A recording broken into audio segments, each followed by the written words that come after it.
I'm here at the Marine Mammal Center, where animals like this are saved every single day, with help from a dedicated team of volunteers. Let's go see how they do it. Say hello to Crunchy, Nantucket, and Taylor's Day. Just a few of the patients being treated at the Marine Mammal Center in Sausalito, California. Each one of these animals is unique, and we learn so much from them about their species and about their ocean. The center rescues and rehabilitates sick and injured marine animals found along 600 miles of California's coast. And over the past 35 years, the numbers added up to more than 16,000 sea lions, harbor seals, and other species.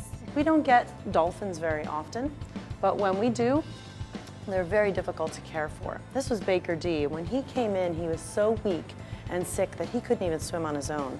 We had volunteers in the pool 24 hours a day holding him up so he could breathe. That's what we call dedication.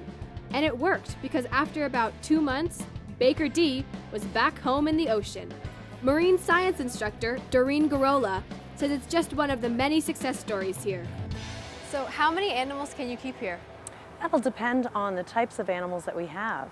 We've had over 120 to 130 animals on site at one time. Some, like these sea lions, are here because they're sick. Others are here because they've become victims of our trash. We get a disturbingly high number of animals that have been injured by marine debris, usually by entanglement, sometimes by ingestion. Whether injured or sick, they're all treated by a dedicated group of 800 volunteers. From age 14 to 93, they're all responsible for either rescuing the animals, caring for the animals, and teaching the public. One of these volunteers is high school student David Krusik. So I've been volunteering here at the Marine Mammal Center for almost 2 years now. David is by far an exemplary volunteer. He has been so enthusiastic. The oceans connect all of us at once, and that is where the passion lies for me. One of his jobs is to help feed the animals, and sometimes it's a bit tricky. So with all the marine mammals here, I bet you have to have a lot of fish to feed them. Absolutely. In the busy season, we go through 1,000 pounds a day. So this is an area that we affectionately call our fish kitchen. David's showing me how to make a fish smoothie. It looks like a chocolate milkshake, but it doesn't really smell like one. Other fish get their meds this way. It's the only way they get their meds, put it in their food. These sea lions are being treated for 2 things. One is a common kidney virus, so they take extra care by suiting up and scrubbing down. Well, with these guys, they're mammals just like us, and so a lot of the same diseases they get, we can get as well. Others have what's called domoic acid intoxication, and if it sounds bad, that's because it is.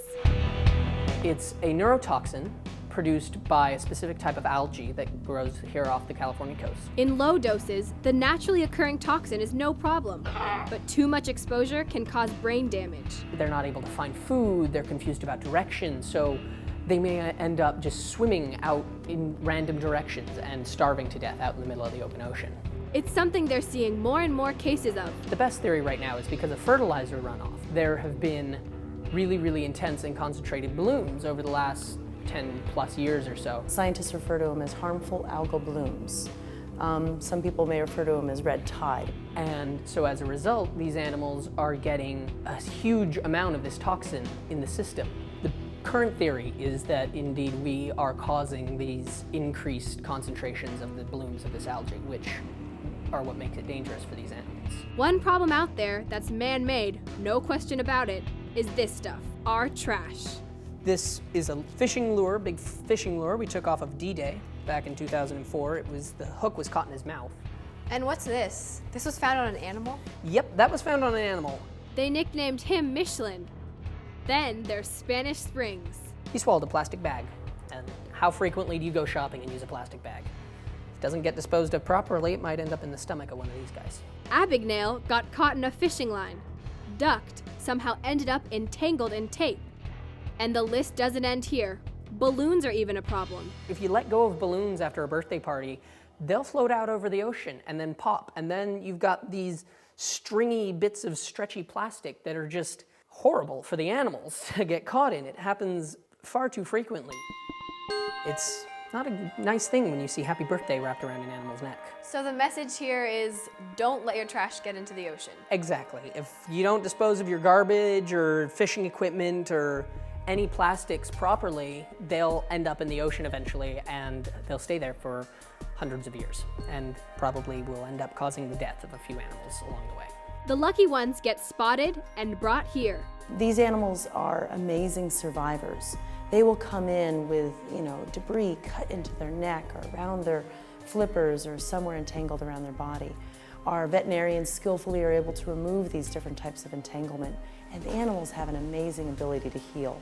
In a matter of days, weeks, or a couple of months, most end up back where they belong. Go home. Tagged so they can be tracked. Everybody who works up here is emotionally invested in some way, and so every time an animal is released, it's very special, and every time an animal dies, it's very, very sad.